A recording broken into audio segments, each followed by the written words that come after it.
English నేర్చుకోవడం, అనర్గళంగా మాట్లాడడం మీ కల? వెంటనే కాల్ చేసి క్లాసెస్‌కి రిజిస్టర్ అవ్వండి.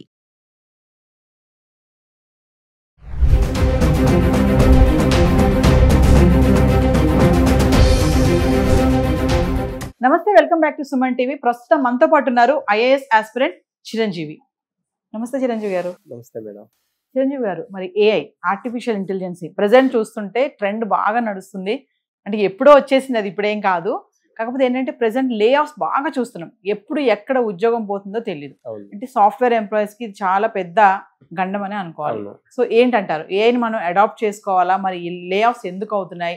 మైక్రోసాఫ్ట్, అమెజాన్, టీసీఎస్ ఇట్లా అన్ని రోజుకోటి వస్తుంది. ఇదంతా కూడా కమింగ్ టు ఫ్యూచర్లో ఎడ్యుకేషన్ సిస్టమ్ పైన కూడా ప్రభావం చూపిస్తుందా అంటే ఏం చెప్తారు? ఒకప్పుడు మనకి సాఫ్ట్వేర్ రంగం అంటే అది ఒక ప్రెస్టీజియస్గా దాన్ని ఫీల్ అయ్యేవారు. అప్పుడు జాబ్స్ కూడా అంతా ఉండేవి. సో దానికి ఇంకా అడ్వాన్స్డ్గా ఏఐ అనేది ఇప్పుడు మనకి రావడం జరిగింది. సో దానివల్ల లే ఆఫ్ జరుగుతున్నాయి. ఎందుకు జరుగుతున్నాయి అంటే కనుక skills miss match. So skills అనేది ప్రాపర్గా ఉండట్లేదు. ఈవెన్ సాఫ్ట్వేర్లో కూడా ఈరోజు నాకు తెలిసి 50 to 60% మాత్రమే స్కిల్ మ్యాచ్ ఉన్నారు. రిమైనింగ్ అందరూ బ్యాక్ డోర్ నుంచి వెళ్తున్నారు. సో అలాంటప్పుడు మనం దాన్ని మన జాబ్ ఆస్పిరెంట్స్ ఉన్నారు వాళ్ళలోనే లోపలనే చెప్పొచ్చు. సో మీరు దొంగదారి పెట్టే బదులు మీరు స్కిల్స్ కనుక మీరు చేసుకొని మంచి డెవలప్ చేసుకుంటే ఈ ఏఏ తరంకి ఈజీగా మీకు లేఆఫ్స్ అని జరగవు. ఈవెన్ ఇప్పుడు ఆబ్వియస్లీ ఒక కంపెనీ ఉందంటే కనుక దానికి ప్రాఫిట్ చూసుకుంటుంది, ఫాస్ట్ గా వర్క్ చేసుకోవాలనుకుంటుంది. So at the same time ప్రతి ఆబ్వియస్ దాని ప్రాఫిట్ తను చూసుకుంటుంది, తన సెల్ఫ్ తనకుంటుంది. అలాంటప్పుడు లేఆఫ్స్ జరగడం కామన్. ముందు 25 లక్షల జాబ్స్ పోతాయి దీని వల్ల అని చెప్పేసి ఒక టాక్ అయితే నడుస్తుంది. ఒక సర్వే కూడా చెప్పిందని అంటున్నారు. అంటే ఏఐని మనము అప్డేట్ చేసుకుంటూ వెళ్ళాలి అంటారా? ఆబ్వియస్లీ ఇక్కడ అప్డేట్ మనం కాలానుకూలంగా మనం నడవాలి అంటారు కదండి. కాలంతో కూడా మనం నడవాలి. అలా లేదు మనం అక్కడ ఆగిపోతాం నత్తలాగా. సో ఆబ్వియస్లీ మనం ఎప్పుడైతే ఆ స్కిల్స్ అప్గ్రేడ్ చేసుకుంటామో మేబీ జాబ్స్ పోయే అవకాశం అయితే ఉంది. రోబోట్ టెక్నాలజీ వచ్చేస్తుంది. ప్రతి ఒక్క south Korea I think so ఒక వాచ్మెన్ నుంచి సర్వర్ వరకు కూడా ఒక రోబోటిక్ అనేది చేస్తుంది. సో అలాంటప్పుడు మేబీ ఫ్యూచర్ లోను జాబ్స్ పోయే అవకాశాలు ఉన్నాయి. సో మేబీ ఆ నివేదిక అనేది ఆ రిపోర్ట్ ఏదైతే ఉందో అనాలిసిస్ మేబీ నిజం అవ్వచ్చు. ఎప్పుడు నిజం అవ్వచ్చు అంటే మనం ఎట్లాగే ఉంటే అవ్వచ్చు. కానీ స్కిల్స్ మీరు ఇంప్రూవ్ చేసుకొని ఏతో మనం నడవగలిగితే కనుక మనం దేర్ మేబీ మనం కాంపిటేట్ అవ్వగలుగుతాం, మనం సస్టైన్ అవ్వగలుగుతాం. సో మీ అనాలిసిస్ లో ఏఐ ద్వారా త్వరగా పోయే జాబ్స్ ఇవి అంటే ఏం చెప్తారు మీరు? So especially software engineers, so and those work preparing content అది కూడా పోవచ్చు. అండ్ న్యూస్ రీడర్స్ ఎస్పెషల్లీ అవి కూడా పోవచ్చు. అలా మన ఇండియా గవర్నమెంట్ కూడా ఏఐ రీడర్స్ ని ఒక ప్రోగ్రామ్ తీసుకొచ్చింది. సో మేబీ ఇవి ఇంపాక్ట్ అవ్వచ్చు. ఎందుకంటే ఇప్పటికే ఏదైనా మనకి ఇన్ఫర్మేషన్ కావాలంటే చాట్ జీపీటీ యూజ్ చేసేస్తున్నాం. ఏది అడిగినా చాట్ జీపీటీ మనకి ఇమీడియట్లీ ఇచ్చేస్తుంది. అంటే రాను అండి ఇంకా స్మార్ట్ అండ్ స్కిల్డ్ వాళ్ళకి జాబ్స్ వస్తాయా అంటే క్వశ్చన్ మార్క్ అండి. సింపుల్ క్వశ్చన్ మార్క్, చెప్పలేము అది. కానీ అలాగని మొత్తం మనం ఏఐ మీద డిపెండ్ అవ్వడం అనేది హైలీ ఇంపాసిబుల్. సో ఏఐ పని చేయలేని పనులు కూడా ఒక హ్యూమన్ చేయగలుగుతాడు. So maybe there might be chances ఉన్నాయి, లేవు. సో దాన్ని బట్టి పెద్ద పెద్ద టెక్ కంపెనీస్ ఇప్పటికి అందరినీ తీసేస్తున్నారు. మామూలు ఒకప్పుడు సాఫ్ట్వేర్ అంటే అబ్బా వాళ్ళ లగ్జరీ లైఫ్, మంచి శాలరీ, వీకెండ్ లో హాలిడేస్ వస్తాయి, సంబంధాలు కూడా సాఫ్ట్వేర్ అబ్బాయికి ఇవ్వాలనేది చూసేవాళ్ళు. మరి ఇప్పుడు మొత్తం తిరిగిపోయింది అంతా కూడా. సో ఇప్పుడు ఇలా ఉంది అంటే ఏం చెప్తారు? అంటే గత ముందు ఇంకా సాఫ్ట్వేర్ అబ్బాయి అనేది లేదు, ఇక టాపిక్ లేదు. ఆ టాపిక్ అని మనం ఇంకా క్లోజ్ చేయొచ్చు.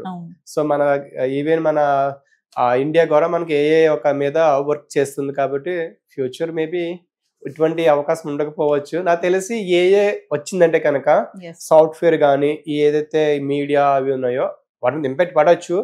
మేబీ రీబ్యాక్ అవుట్ ఓల్డ్ ఏజ్ కి వెళ్ళొచ్చు. లైక్ అగ్రికల్చర్ వైపు నడవచ్చు. మనం మహర్షి మూవీ చూసాం కదా. సో వీక్లీ ఫార్మింగ్ మేబీ అటువంటి జరగవచ్చు. సో అంటే మన మళ్ళీ ట్రెడిషనల్ వర్క్స్ మళ్ళీ వెళ్ళొచ్చు. వీవర్ కానీ ఇవన్నీ మళ్ళీ మన ట్రెడిషనల్ వేవ్స్ అనేవి ఏ వల్ల మనకు ఒక విధంగా బెనిఫిట్ అవ్వచ్చు అని నా opinion. So as a aspirant గా అండి, ఐఎస్ ఆస్పిరెంట్ గా ఇప్పుడున్న స్టూడెంట్స్ కి బీటెక్ చేసే వాళ్ళని తీసుకుందాం ఎగ్జాంపుల్ గా. వాళ్ళు బీటెక్ చేస్తూ కూడా ఫర్దర్ గా ఏఐ టూల్స్ నేర్చుకుంటూ వెళ్తేనే after 4 years they can get job అంటే ఏం చెప్తారు? Exactly ma'am. ఇప్పుడు నార్మల్ ఒక పాస్ట్ లో చూసుకుంటే బీటెక్ అయితే అమీర్పేట రావడము, సో అక్కడ కోచింగ్ తీసుకోవడము, తర్వాత మళ్ళీ ఇంటర్వ్యూ ప్రాక్టీస్ చేయడం జరిగేది. బికాస్ ఆఫ్ మన ఎడ్యుకేషన్ సిస్టమ్ ఏంటంటే ప్రాక్టికల్ తక్కువ ఉంటుంది, థియరిటికల్ ఎక్కువ ఉంటుంది. సో ఏ రోజు మనం ల్యాబ్కి వెళ్ళేది ఉండదు, ఎక్స్పెరిమెంటల్ చేసేది ఉండదు, ఒక ప్రాజెక్ట్ చేసేది ఉండదు. అంతా ఫేక్, అంతా డూప్లికేట్ చేసి పెట్టేస్తాం. కానీ ఇప్పుడు ఏ టెక్నాలజీలు కనుక ఏదైనా ఒక బీటెక్ లో ఉన్న స్టూడెంట్ డెఫినెట్లీగా బీటెక్ ఫస్ట్ ఇయర్స్ నుంచే ఏఐని మనం ఎలా ఉండాలి, ఎలా ఎటువంటి స్కిల్స్ కావాలి, ఎటువంటి టెక్నాలజీ మనం ఎటువంటి కోర్స్ తీసుకోవాలి, అడాప్ట్ చేసుకోవాలి అనేది మీద వర్కౌట్ చేస్తే there may be get opportunities more in future. So finally అంటే ఏఐ ద్వారా మనం భయపడాల్సిన అవసరం లేదు, అప్డేట్ చేసుకోవాలి అంటారు. అంటే ఉద్యోగాలు పోతున్నాయని తలలు పట్టుకుంటున్నారు చాలా మంది సాఫ్ట్వేర్ ఎంప్లాయీస్. అంటే పోతున్నాయని చెప్పొచ్చు కానీ అంత అవసరం లేదు. మన స్కిల్స్ గా మన దగ్గర ఉంటే ఎవరు మనం చేయలేరు కదా. జాబ్స్ పోతాయి, ఏఐ ద్వారా జాబ్స్ కూడా వస్తాయి. జాబ్స్ పోతే ఎంత నిజమో అంతే జాబ్స్ వస్తాయి అనేది కూడా నిజం. ఒకప్పుడు డిగ్రీ నార్మల్ చదివిన అభ్యర్థి స్టూడెంట్ ఎవరైతే ఉంటారో ఒక సాఫ్ట్వేర్ రావాలని చాలా బాగా ఇబ్బంది పడేవాడు. సో అదే స్కిల్స్ ఉంటే వచ్చేస్తాడు కదా. సో ఆబ్వియస్లీ స్కిల్స్ నేర్చుకుంటే కనుక ఈజీగా గెట్ ఇన్ అవ్వచ్చు. సో ఈ పాయింట్ ఆఫ్ లో ఐ థింక్ లాస్ట్ ఇయర్ మనకి ఏఏ సమిట్ జరిగింది తెలంగాణ స్టేట్ లో, హైదరాబాద్ లో. సో జరిగినప్పుడు ఆయన ఒక మాట అన్నాడు, ఇన్ ఫ్యూచర్ మన ఇండియాలో ఎవరైతే ఏఐని అడాప్ట్ చేసుకుంటారో వాళ్ళకే జాబ్స్ ఉంటాయి. ఇంకెవరైతే ట్రెడిషనల్ గా మేము సాఫ్ట్వేర్ కి వెళ్తామో, పైథాన్ నేర్చుకుంటామో, జావా నేర్చుకుంటామో అవి చెల్లదు, కాలం చెల్లదు అని చెప్పి ఒక మాట చెప్పారు. సో అది నిజం అవ్వచ్చు. సో కమింగ్ టు ట్రంప్ అండి, బట్ అక్కడ కూడా అలాగే ఉంది కదా, యుఎస్ఏలో కూడా స్మార్ట్ అండ్ స్కిల్డ్ వాళ్ళనే ఉంచుకుంటున్నాడు ట్రంప్. ఎవరికైతే టాలెంట్స్ లేవు వాళ్ళందరినీ వెనక్కి పంపించేస్తున్నాడు. అక్కడ కూడా ఏ ఇంపాక్ట్ అంటారా? నాట్ ఓన్లీ యుఎస్ అండి, అక్రాస్ గ్లోబల్ మొత్తం కూడా ఏ ఇంపాక్ట్ చాలా చూపిస్తుంది. ఇంకా ట్రంప్ విషయంగా వస్తే Trump obviously business man, so more profit చూసుకుంటాడు కాబట్టి ఆబ్వియస్లీ తను స్కిల్స్ లేని వాళ్ళందరినీ పంపించేస్తాడు. ఎవరైతే స్కిల్స్ ఉంటాయో వాళ్ళు మాత్రం ఉంచుతాడు. సో అమెరికా ప్రభావం అక్రాస్ వరల్డ్ మీద కూడా చూపించవచ్చు ఇండైరెక్ట్ గా ఏఐ ద్వారా. అంటే ఒక మాట ఉందండి, సాఫ్ట్వేర్ జాబ్స్ చేసే వాళ్ళు, ఈ ఐటీ సెక్టర్ లో ఉన్న వాళ్ళు సడన్ గా ఇలా జాబ్స్ పోతే వాళ్ళు ఫర్దర్ గా వేరే దానికి వెళ్ళలేరు, వేరే వర్క్ చేయలేరు అనేది ఒక టాక్ అయితే ఉంది. అది ఎంత నిజమంటారు? అది నిజమే మ్యామ్. ఏమైందంటే ఇప్పటి వరకు కూడా అందరూ ఒకే స్కిల్ మీద డిపెండ్ అయిపోయారు, ఎవరు మల్టీ స్కిల్స్ మీద ఎవరికి లేవు. సో ఎగ్జాంపుల్ మా ఫ్రెండ్ చెప్తా, మా ఫ్రెండ్ విప్రోలో చేసేవాడు సాఫ్ట్వేర్ డెవలపర్ గా. చేస్తూ ఎప్పుడైతే లే ఆఫ్స్ అన్న మాట విన్నాడో వాడు ముందుకని ప్రిప్లాన్ గానే మొత్తం అన్ని క్లోజ్ చేసుకొని ఇంటికి వెళ్ళిపోయి ఫామ్ పెట్టుకున్నాడు, డైరీ ఫామ్. ఆ డైరీ ఫామ్ లో ఏ టెక్నాలజీ యూజ్ చేస్తున్నాడు.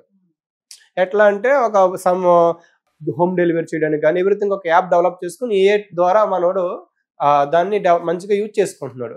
సో అటువంటి స్కిల్స్ ఉంటే మేబీ యూజ్ అవ్వచ్చు, ఆల్టర్నేటివ్ చూసుకోవచ్చు. అటువంటి స్కిల్స్ లేదా కనుక మేబీ కష్టమే. Thank you. Thank you.